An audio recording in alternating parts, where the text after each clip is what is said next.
Here is one of the world's most striking buildings. The Australian team shows Robert Zabika in goal. Number 17, Ian Gray, will play right back. Durakovic is a central defender. He's got Zelic, number 4, sweeping behind him. He's only 19, is Zelic. Number 5, Alex Tobin, is another marker. Number 5 there from Adelaide. 15, Tony Vidmar, only 20 years old, starts a full international for the first time. He's the left back. The captain is Paul Wade, who was born in Altrincham in Cheshire, number 7. Number 8, Mike Peterson, is also in midfield. Number 9 is Graham Arnold, who plays in the Dutch league for Roda, striker. Number 11, Aurelio Vidmar, who's the brother of Tony, and number 16, striker Ernie Tapai. The coach is Scotsman Eddie Thompson, who was once as a player with Hearts and Aberdeen, and those are his 6 substitutes. The Australians have got a couple of strikers there and can use 2 outfield players as well as a goalkeeper if they wish. Now the England team, Chris Woods in goal. David Seaman isn't on the tour, of course. Paul Parker at right back. And there again a change. Stuart Pearce at left back from Nottingham Forest, whose players are here. Chance again for David Batty in midfield from Leeds United. The central defenders, Des Walker from Nottingham Forest, and again Mark Wright, still being linked with Liverpool. Number 7 will be David Platt, playing in midfield, of course, alongside Jeff Thomas from Crystal Palace, who will be wearing number 8. Number 9, perhaps playing behind the strikers, Nigel Clough. And then the captain, Gary Lineker at number 10. And the newcomer at number 11, 23-year-old David Hirst, playing his first full international after scoring 32 goals for Sheffield Wednesday this season. He gets Graham Taylor's vote. And on the bench, the likes of Ian Wright and John Solako, both from Crystal Palace. Tony Dorigo, of course, born in Australia. The referee is Barry Tasker, who comes from Wellington, New Zealand, and he has 2 Australian linesmen with him. Australia in the green and gold, playing from the right in the first half. England all in white.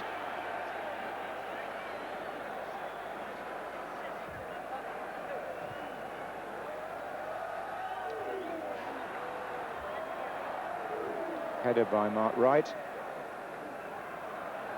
Jeff Thomas. Pearce. This is Lineker and David Platt. And the Australians diving in a bit early on, full of enthusiasm. It's going to be a free kick to England.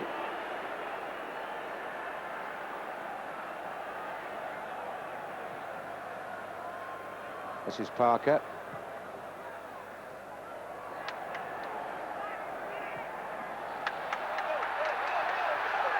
Number 8 there was Peterson for Australia. 16, Ernie Tapai.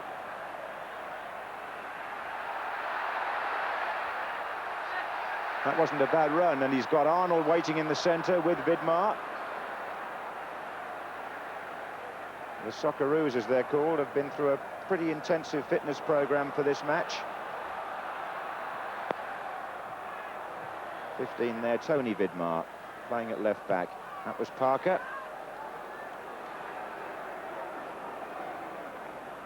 And Trevor Brooking with me in the commentary position. Well, just in the opening exchanges, I think you can see the Australian team are pretty fired up. I think they realise they're very important that they don't allow the England side any space to show their skills, and I think they're going to, certainly in the opening minutes, get a few early tackles in and try and get into this match.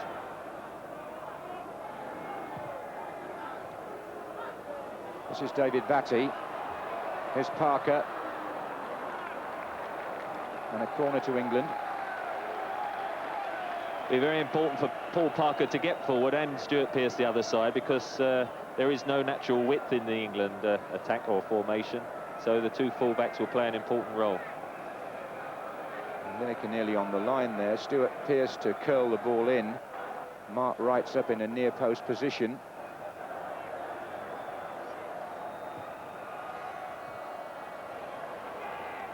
He stayed forward, has Wright. And that was well placed too.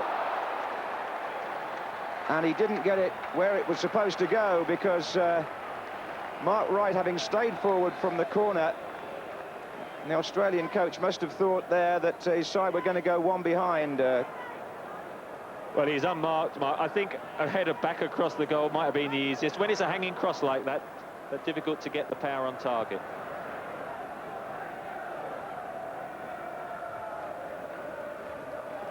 Thomas took that down well, Thomas. It went for Lineker. And that was England's second chance. A few people on their feet. Kind ricochet there as Jeff Thomas went through, and so the free kick clipped in by Mark Wright there, and it's headed down, and Jeff Thomas looks at a partial handball there, plays it in, gets a rebound, and it falls for Gary Lineker on the turn, just past the near post.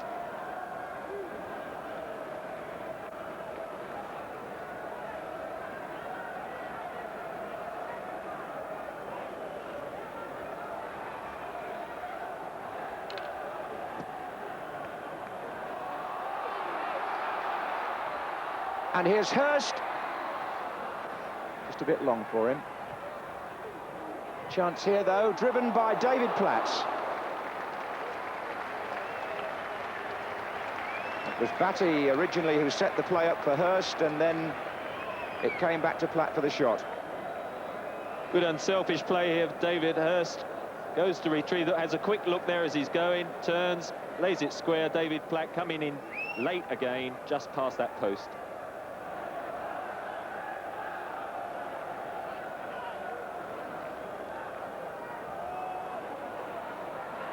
Overrun a bit by Batty, and Tapai found a way through, and it's going to come on for Arnold here.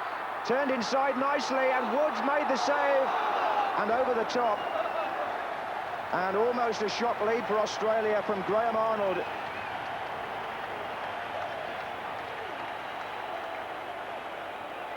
All came about when David Batty just lost control, intercepted, Ernie Tapau there, plays it square to Peterson.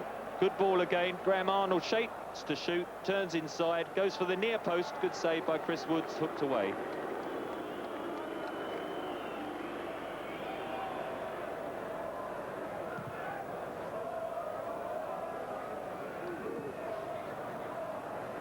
Here's Lineker to Hurst. It's Walker. Nigel Clough's underneath it. It's a corner to England.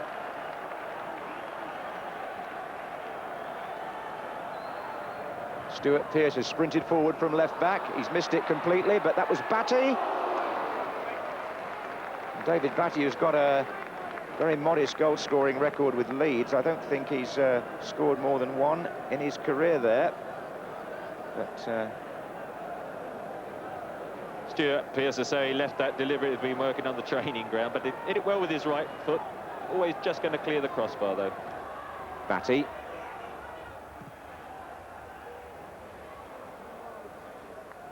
David Platt.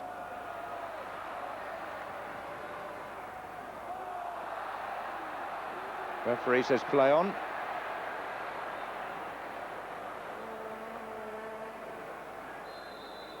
But not this time. It was Gray who was fouled by Mark Wright. And that quickly taken free kick looks for Tony Vidmar. Lineker getting back to do some defending and sets it up really for Batty. Strong running by David Platt. That was Jeff Thomas. This is Platt. Hurst waiting in the centre. Thomas has joined him there now, and Clough. Here comes Pearce. And that's Clough. And that's Clough. And England are missing the chances that they've made.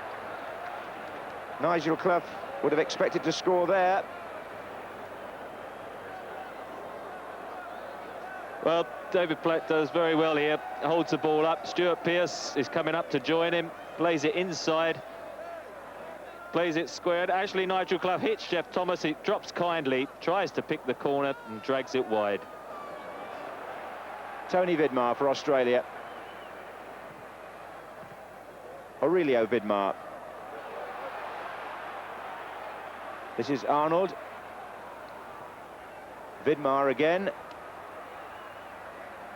And still Vidmar.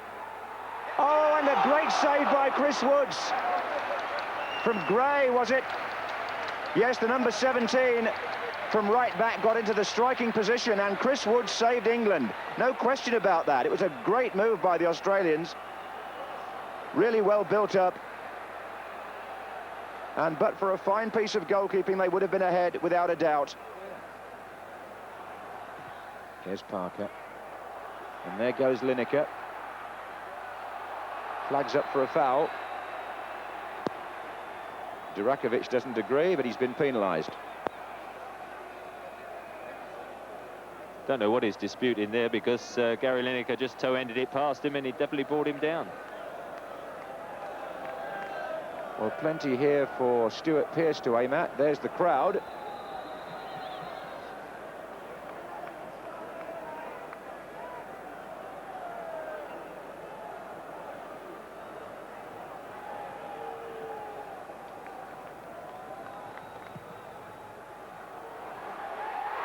Oh, it's in. Might have gone in off an Australian defender there, but Jeff Thomas gets a handshake, and I think that free kick by Stuart Pearce may have taken a deflection.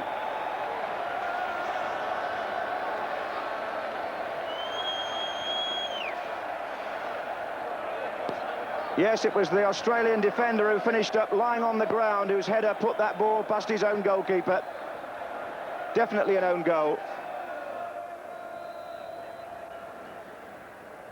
The Australian right-back Ian Gray, number 17, confirmed as the own goal scorer. And for England, John Salako, wearing number 16, has come on in place of David Hirst. So it's a player gaining his first cap, replaced by another who makes his international bow. John Salako from Crystal Palace, 22 years old. And I should imagine he'll play wide on the left. Lineker. Aurelio Vidmar still well forward. That was Mark Wright's header out. Walker's pass only as far as Gray. Wade finds Tapai. Arnold is the target here. Vidmar. Well, it's all revolving around this lad, Ian Gray, who didn't think he was playing until yesterday. A midfield player pressed into service at right back. He was right in there on an Australian chance in the first half. He had the misfortune to put through his own goal when England scored. But here the ball ran nicely out for him to try a shot from well outside the penalty area. Gray. Zelic. Certainly looks an accomplished player on the ball, the youngster at the back for Australia.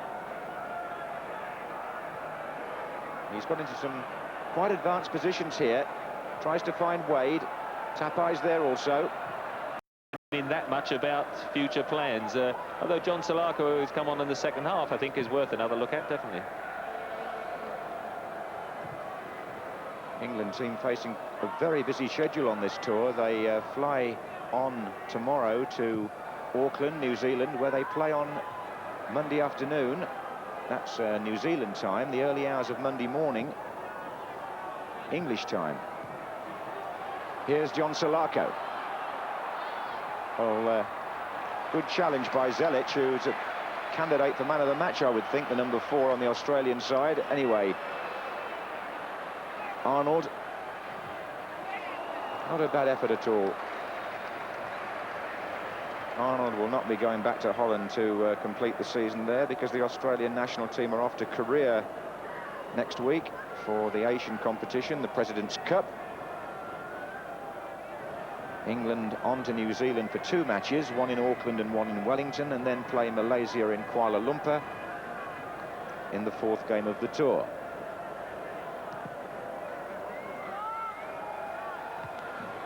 Well, we're in the last minute, and England still holding that 1-goal advantage.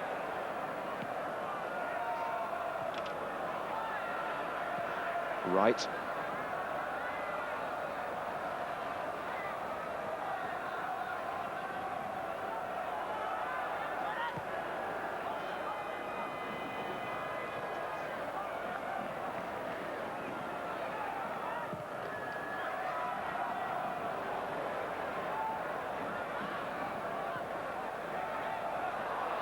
And that's been given away by Zelic, and Dennis Wise with a chance now to make ground. He's got Clough just inside him, Platt further over.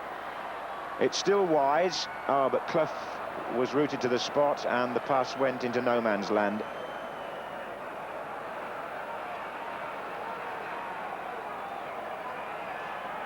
Tony Vidmar for Australia, making a last-minute attempt to save the game for them. Platt going into time that the New Zealand referee is adding on for stoppages now here in Sydney. Salako.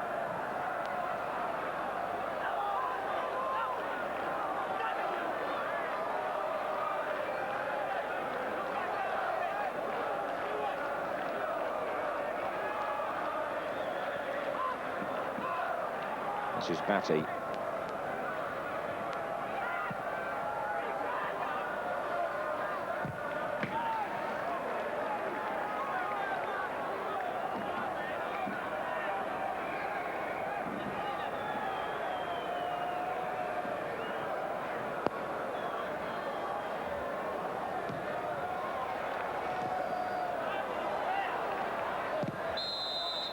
Late challenge by Nigel Clough, who's had quite a frustrating match.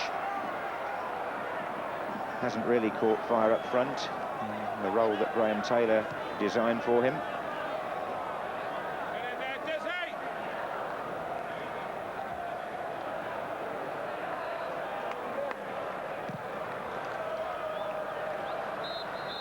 So England start their four-match tour with a 1-0 win.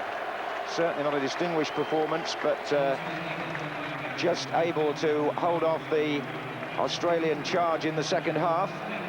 Chances, in fact, fell to both teams that weren't taken. What it does mean is that Graham Taylor, in his first year as the England manager, has now gone 9 matches without defeat, 6 wins and 3 draws. And that means he equals Don Revie's, the late Don Revie's record for the best start by an England manager, and he'll presumably on Monday in New Zealand be expected to take the sequence further.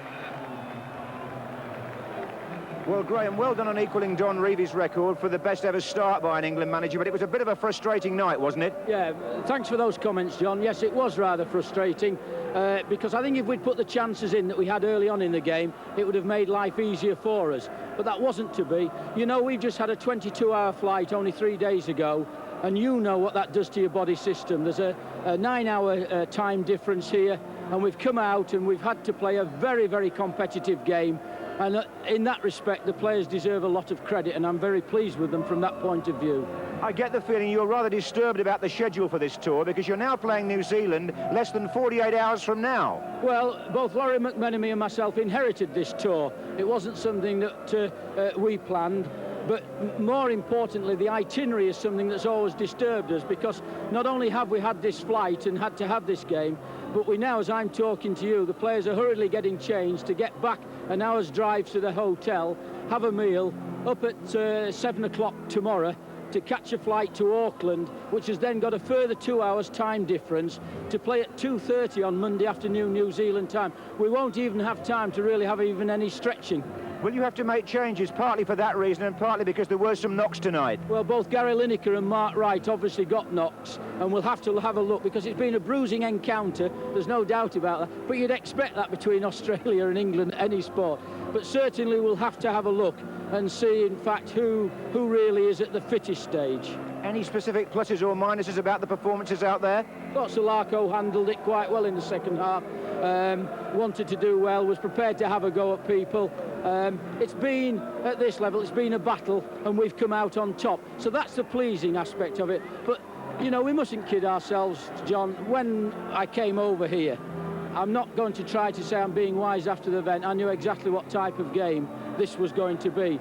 And in respect, the others aren't going to be any easier neither. And when we finish off in Malaysia with the humidity there, these boys will know they've been on tour. And I suppose you have to live with the fact back home that people still think we should roll these sort of teams over quite comfortably. They'll never learn, will they? Never learn. We've won. Thanks, Graham.